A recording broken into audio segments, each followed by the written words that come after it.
destino turístico desde hace mucho tiempo. Ahora la afluencia es aún más grande porque sin ninguna duda Extremadura, yo creo humildemente que ha salido beneficiada en ese turismo post-pandemia.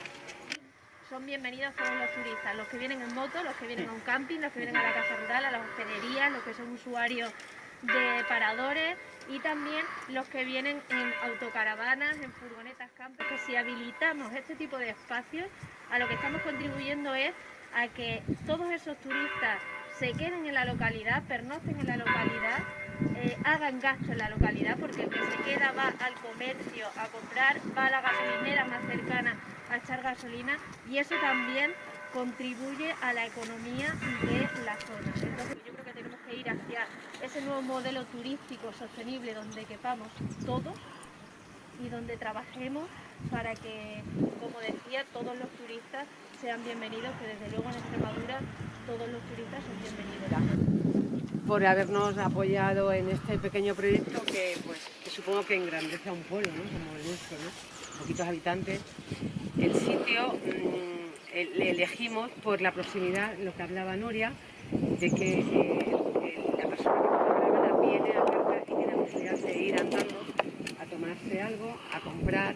Entonces era un espacio que estaba destinado pues, a esto. Y bueno, pues agradecer mucho a la Junta esta aportación y esperemos que tenga mucho éxito y contamos con vosotros para más proyectos, ¿no?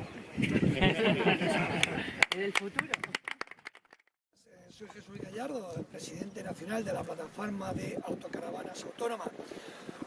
Nos encontramos aquí ahora mismo, vamos a inaugurar el área en Valverde de la Vera.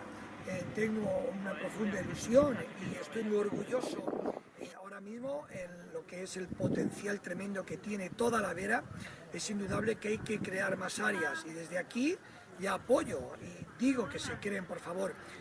Extremadura, hay que comentar de que este año será la pionera en cuanto a la comunidad autónoma de España que más áreas tenga y es donde mejor están viendo, por no decir la mejor, una de las que más ven el proyecto de futuro en Extremadura. Yo siempre digo que Extremadura en general no tendrá los mejores trenes, pero sí tiene las mejores gentes.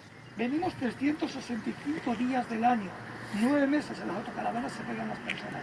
Cuando no viene nadie, ahí están los autocaravanistas. Aquí no hay teatros como en Mérida, pero aquí tienen la gente que es mejor que los teatros.